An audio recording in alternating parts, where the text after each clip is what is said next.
សូមលើកយកប្រធានបទ24កក្កដា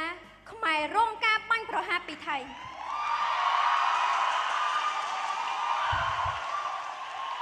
នៅថ្ងៃទី24កក្កដាឆ្នាំ2025ថៃបានបើកសង្គ្រាមបាញ់ប្រហារមកលើប្រទេសកម្ពុជាដែលធ្វើឲ្យវីរៈកងទ័ពកម្ពុជាជាច្រើនបានបូជាសាច់ស្រស់ឈាមស្រស់និងពលីជីវិតនៅក្នុងសង្គ្រាមការពារទឹកដី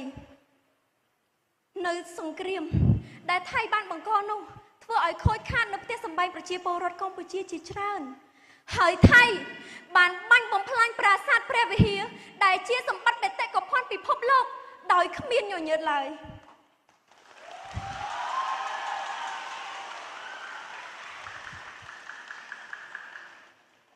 បន្ទាប់ពីសង្គ្រាមបានផ្ទុះកើតឡើងសម្ដេចមហាបវរធិបតីហ៊ុនម៉ាណែតបានចូលទៅប្រជុំបន្ទាន់នៅប្រទេសម៉ាឡេស៊ី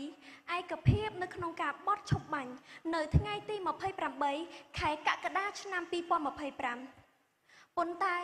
រឿងរ៉ាវដែលយើងនឹកស្មានមិនដល់ភាគីថៃចូលមកចាប់វីរៈកងទ័ពកម្ពុជានៅក្នុងទឹកដីកម្ពុជាក្រោយបោះឈប់បាញ់ចូលជាធរមានភ្លាមនៅថ្ងៃទី29ខែកក្កដាឆ្នាំ2025ហើយនៅថ្ងៃទី1ខែសីហាឆ្នាំ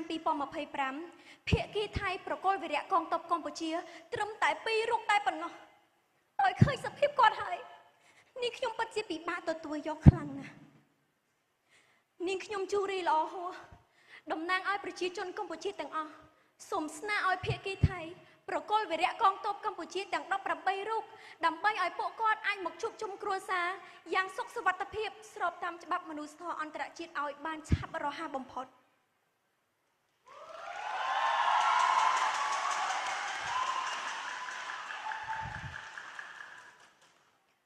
ក្នុងនាមប្រជាជនកម្ពុជាក៏សូមអំពាវនាវសហគមន៍អន្តរជាតិថ្កោលទោសយ៉ាងមុតមាំទៅលើទាហានថៃ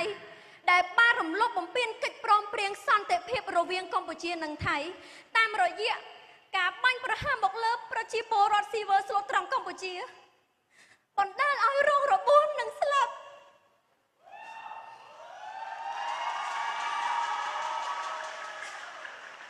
នៅភូមិព្រៃច័ន្ទ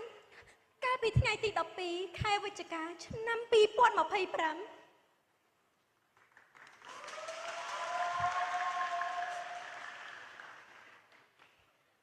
សង្គ្រាម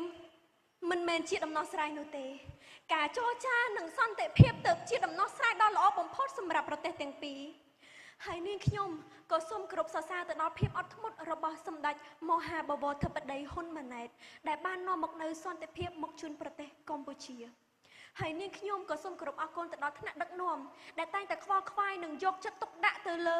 ប្រជាពលរដ្ឋគ្រប់រូបហើយនាងខ្ញុំក៏សូមគោរពអរគុណយ៉ាងអនេកពីចម្ងាយទៅដល់លោកអ៊ំលោកពូដែលជាវីរៈកងទ័ពកម្ពុជាជួរមុខទាំងអស់ដែលតែងតែខិតខំប្រឹងប្រែងការពារបូរណភាពទឹកដីសូមបារមីបុព្វបុរសខ្មែរគ្រប់ចំនួនការពារឃុំក្រុងវីរៈកងទ័ពកម្ពុជាឲ្យឈ្នះអស់មាសត្រូវទាំងឡាយទាំងពួង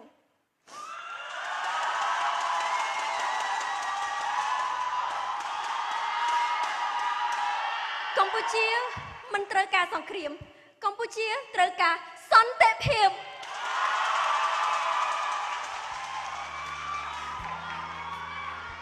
Cambodia has always lived in peace but now fear grows because Thailand started the war we never asked for we don't want fight we just want peace we are not enemy we are neighbor a human who deserve a safety and a future without hate or war thank you